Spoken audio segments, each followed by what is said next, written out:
Just a super speedy one to say I'm currently doing a giveaway for a stuff pack. I'll leave the link in the description if you guys want to check that out. Well, hello, my jazzy friends. I hope you're doing well. I hope you're staying safe, and it's lovely to see you as always. I hope you also managed to have a lovely little Christmassy period. I know it can be a rough time for a lot of people, especially this year, but I hope you managed to enjoy it somewhat. For Christmas, I was super lucky to have friends who bought me lots of lovely Sims packs, so I'm marginally closer to getting with the times and having like up-to-date packs. I got a movie hangout, bowling, nifty knitting, seasons, which I actually screamed over. And I also got our new little friend, Snowy Escape. So I know I'm super late to the party talking about this, but these are my thoughts on Snowy Escape and what it adds to the game. So for me personally, the enjoyability of a pack is very interlinked into kind of how easy it is to use in a regular playthrough. So for me, I like to make families or couples and kind of focus on their relationships and their careers and so on. Therefore, I tend to like packs that can very easily merge with the rest of their lives and their goals.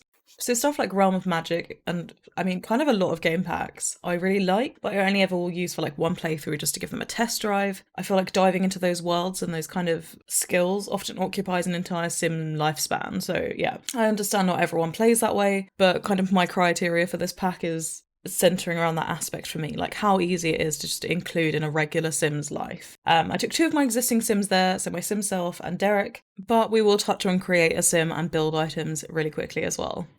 So a lot of the creator sim items are super wearable. Like I don't look at any of the hairstyles and think, oh my god, that's so pack specific. Like I couldn't wear this in any other occasion. So I think they're quite versatile. Like they're usable for whoever, whenever, wherever basically. And there's a lot that are really cute. Also a lot of the clothing items and outfits going on as well. Like a lot of them again are just very wearable without being like, oh, I would genuinely only touch this if I lived in or went to Mount Cormorebi. Obviously, there's a couple of items that are very pack specific, but I think that's kind of fair given the circumstances. Like, you wouldn't want to venture up a mountain in a tank top and high waisted shorts. The items that are in there that work exclusively or almost exclusively for the world that they're in are appropriate for that. Again, though, I do think a lot of the outfits work well if you also have seasons and you just want your sim to have like some cozy cold weather clothes for when it snows anyway. For me, also, I really love the Creator Sim stuff with this pack because I just love having stuff in Creator Sim that isn't just the American Sims experience. Like, it's really refreshing to see the Sims team introduce clothes and objects and ideas that are from different cultures, and it makes the game so much more interesting. Like, you get people having so much more variation in their gameplay and their appearance and just generally the lifestyles that their sim leads when you have something that's just slightly different from the kind of shiny American Sims situation. So I love that. Moving on to the build and buy objects, I think they're beautiful, to be honest. Like, I really, really love them. Usually with other packs, I feel like I have like one or two things that I really like and I end up using like pretty often. But I feel like with this, I can see myself using a lot of the items a lot of the time. Again, some bits here and there are very specific, like the hot springs and stuff. But I do feel like the vast majority of things are very, very usable in basically any kind of build. Like, just a lot of it's super inoffensive, so you could whack it in anywhere. I ended up actually rebuilding the house for the Sims that I was playing with at the time to just use some of these items just because. I think they're really cool. Like, I feel like these just work in a ton of different style of builds.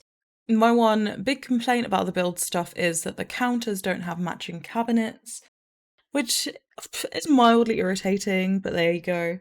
Build stuff in general, though, is a 10 out of 10 from me. Like, I think it's beautiful. I love it. Lots of cool functional stuff, lots of cool decorative stuff. And I didn't really know whether to put this under gameplay or build items because it's kind of both, but I just wanted to say you do get some new food items to cook with this pack. And it also gave us a hot pot as a build item, which my Sims used so much. Like, I really, really loved that as well. Shuffling along to gameplay, with, again, the specific view to comment on how it fits into any kind of playthrough. There's 3 kind of zones to Mount Cormorebi. There's the little town that has the lounge and some residential lots. There's the bar and the park kind of area. And at the top, there's the activity stuff, like the snowboarding and sledding. So my sim self and Derek ended up visiting Mount Cormorebi just on a weekend when they were off work. We didn't rent anywhere, like we didn't even stay over. I think we would next time, but we just went in the daytime and did activities and then went home in the evenings and then went back the following morning. It didn't occupy any more time than we wanted it to, and both Sims were able to kind of do basically all the activities, take care of their needs, and also do their daily tasks for like work and promotions during that same weekend too. Like I say, while we were there, we did a lot. My sim self started learning comedy, so when they went to the lounge, like, she told some jokes. I think Derek was the only person who found her funny, but there you go, you can't win them all. We got drinks there, we spoke to the people who lived there, we hung out at the hot springs and woohooed while some creepy dude watched us. We went to the bar as well, and they drank there too, and they had chips and they hung out and they played cards.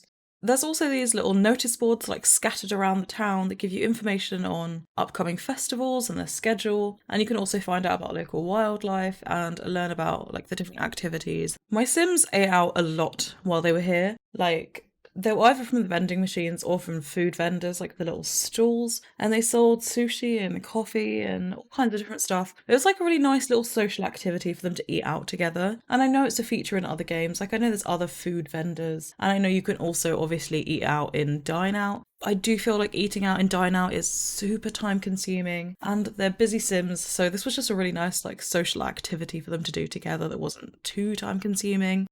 They also obviously did the sporty activity stuff, which is kind of what most people are there for. They did the snowboarding and the sledding stuff together, and they also did hiking stuff. And something I really, really loved about this was that they got closer from doing those kinds of activities together. Like, they had these sentiments about experiencing those things together, and I really loved that.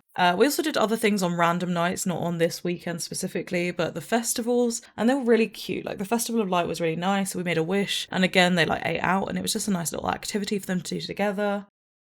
My mega critique of like the gameplay aspect of this pack was the rock climbing. Like, if you don't know where to go, it's so incredibly confusing to navigate. I was just clicking all over the place, like drifting around the map for about an hour. We went to the little board to find out about rock climbing because there's a little option that comes up, like, I don't know, find out about rock climbing. And it just tells you to go to this kind of area, which we were already in. But yeah, it was just so confusing. Like, it's really, really, maybe it's a me problem. I'm willing to accept that it might be a me problem. For me personally, like, I just think it's really confusing about knowing where to go and what equipment you need and where the hell you get it. Like, the other sports stuff was really easy to access. It's like, okay, we're going up the ski lift and then we're going down the slope. Like, I'm pretty foolproof, but this was just confusing. I ended up actually looking up a guide, like Googling where the hell we climb. And I just feel like that's not really something I've had to do in The Sims before, like, where I've had to try and get help to figure out how to play. I'm not a fan. I think it could have been way clearer and that would have been much better. But that's kind of my critique of it, really. All in all, I've really, really loved the pack. I've seen a lot of people talking about how the novelty's kind of worn off for them. Obviously, people have had it longer than I have. And I understand, I do feel like the novelty of Sims going and snowboarding and skiing and doing those kinds of activities could get boring after a little while. But some of the stuff in the pack is like eternally reusable and cool and useful. Like the build items I think will always be great. And I do feel taking Sims to occasional festivals and sometimes doing some of the activities that the pack offers will always be a fun little thing to do. So I like it a lot. Anyway, thank you so much for watching. Please don't forget to subscribe if you haven't already. I really hope you enjoyed, and I will see you on the next one.